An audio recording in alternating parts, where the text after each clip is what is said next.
7:12 de la mañana. Nos da gusto saludar a esta hora al doctor Bruce McMaster, presidente de la ANDI. Doctor McMaster, gracias por estar con nosotros. No, todo lo contrario, gracias por la invitación, Juan. La corrupción tumbó al ministro Bonilla. En medio de ese mare magnum que generó todo lo de la unidad de gestión de riesgo, las declaraciones de su asesora, por más que el presidente Petro quiso mantenerlo, fue insostenible y le pidió que saliera del gabinete. En medio de esa tempestad, asume el viceministro que dicen viene precedido de una hoja de vida académica significativa. ¿Cómo evalúan ustedes desde la presidencia del Consejo Gremial y desde la ANDI, doctor Bruce, lo que acaba de ocurrir? Juan, sin duda es muy lamentable, digamos, todo ese todos esos acontecimientos que se han venido presentando alrededor de los temas de corrupción y los escándalos que se han presentado no le hacen ningún bien al país, y mucho menos cuando estamos hablando justamente de las principales autoridades desde el punto de vista económico de la nación. Realmente para Colombia es muy importante poder contar con estabilidad económica, con estabilidad política institucional, y esa es la base que en realidad nos permite a nosotros, por ejemplo, ir a los mercados internacionales o a convencer incluso a los colombianos de que financien al Estado. Es la base también que para poder generar mayor inversión, de manera que no es bueno lo que ha venido sucediendo. El ministro Bonilla tenía, creo yo, una inmensa virtud, y era la de ser una persona convencida de que la responsabilidad fiscal era una condición sine qua non para el manejo de la economía. Él siempre hizo sus mejores esfuerzos por tratar de cumplir la regla fiscal, lo mismo que para cumplir el marco fiscal de mediano plazo y pagar la deuda. Esa, digamos, ahí hay una pérdida sin duda alguna. Llega Diego Guevara, mi nuevo ministro, que ya estaba en el gobierno, lo cual pues de alguna forma es bueno porque no tiene que aprender una gran cantidad de cosas que normalmente tienen que aprender las personas cuando asumen nuevos cargos. Sabe de la realidad fiscal de nuestro país.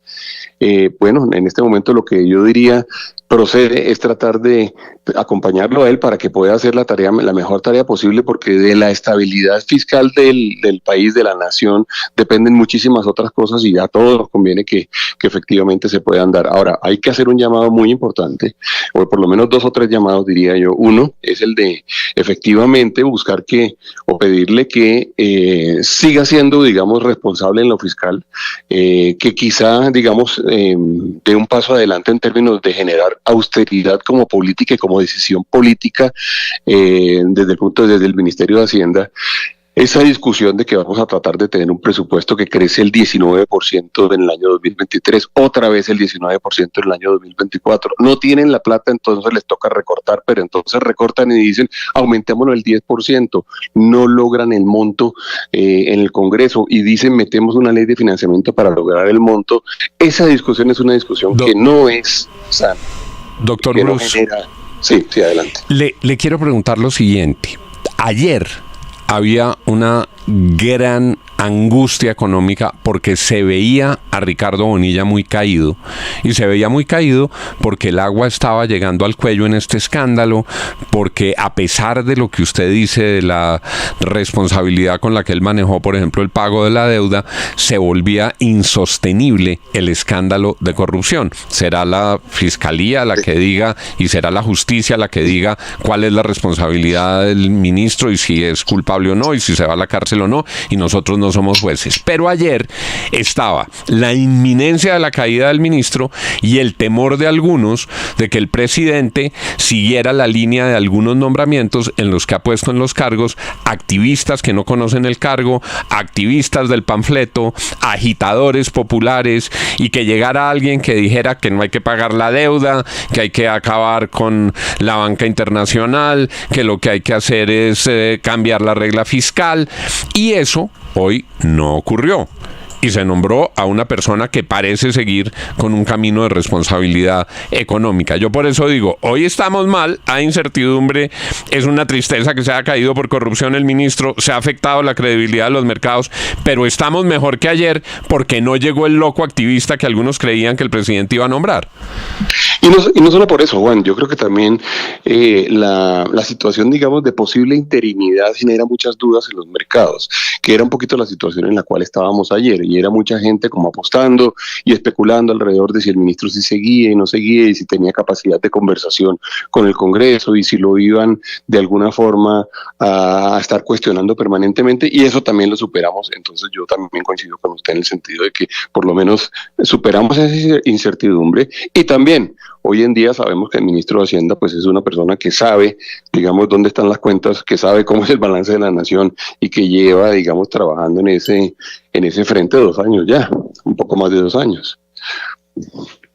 Profesor Fernando Quijano. Óigame, doctor Bruce, cambiándole de tercio, como decimos, usted ha sido el principal, digamos, ha liderado todo la iniciativa por arrancar la polémica sobre la productividad en Colombia, que con una economía que crece, pues difícilmente al 1,5, 1,3, que tenga una productividad de 1,73 es bastante exagerado. ¿Cuánto cree que debe ser el tema de productividad? ¿Qué le dicen sus departamentos de estudios técnicos? ¿Qué le dice, digamos, puede ser esa cifra para que el salario mínimo no lo vayan a decretar en un 10% si se lo dejamos en manos de la ministra de Trabajo?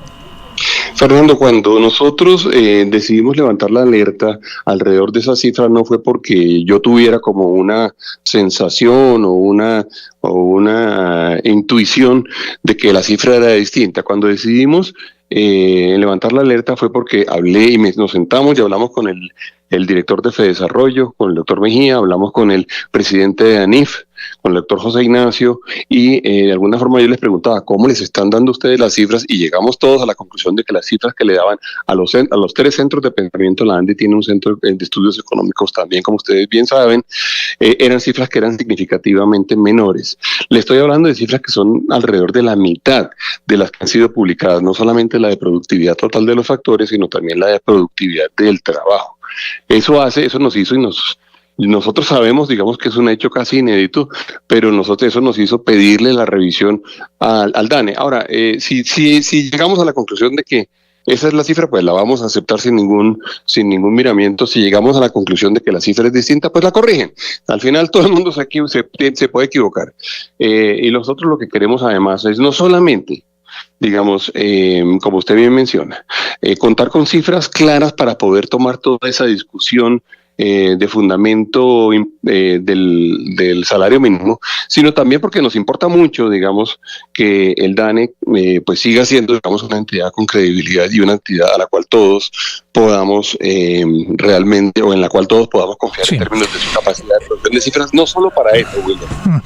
Doctor Bruce, es que quería volver al tema original de la conversación, y es pues la gran tormenta en la que está metida el gobierno nacional actualmente.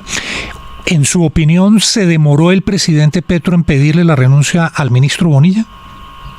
Pues eso es difícil de decir, William, porque pues mirar de para atrás la historia, pues siempre es mucho más fácil que tener que atender todos los días. Yo también me imaginaría que tanto el presidente Petro como el ministro Bonilla pues entienden también que él jugaba un papel importante en su gobierno y en todo su gabinete, que tenía una agenda. No sabría decírselo, ¿sabe? Pues tomaron la decisión, y a mí me parece que en medio de lo que estaba pasando, como arrancamos la conversación, pues probablemente lo mejor sí era que él se hubiera ido, o lo mejor sí es que se haya ido, mejor dicho. Porque sí, sin duda alguna, las especulaciones eran muchas y las dudas eran muchas para todo el mundo, especialmente en términos de su capacidad de gobernar, que es lo que le importa a uno como ministro. Ya desde el punto de vista jurídico, él tendrá que asumir su defensa, y ojalá le vaya bien, pero pues esa es más bien una situación personal de él, ¿no? Doctor McMaster, hoy hace exactamente un mes fue elegido Donald Trump presidente de Estados Unidos. Trump se ha referido poco a América Latina, ha amenazado a México con subirle los aranceles un 25% si sigue enviando a ese país narcotraficantes e inmigrantes. Eso no está claro, por supuesto. lo esté haciendo, pero el asunto es él también ha amenazado con volver a cambiar el Tratado de Libre Comercio con México. La pregunta en concreto, y me refiero a México para hacer una comparación, es ¿cómo cree usted que le va a ir a la economía colombiana ahora que llegue Trump? Porque él hasta ahora pues ni siquiera ha mencionado a este país. ¿Cuál es su opinión?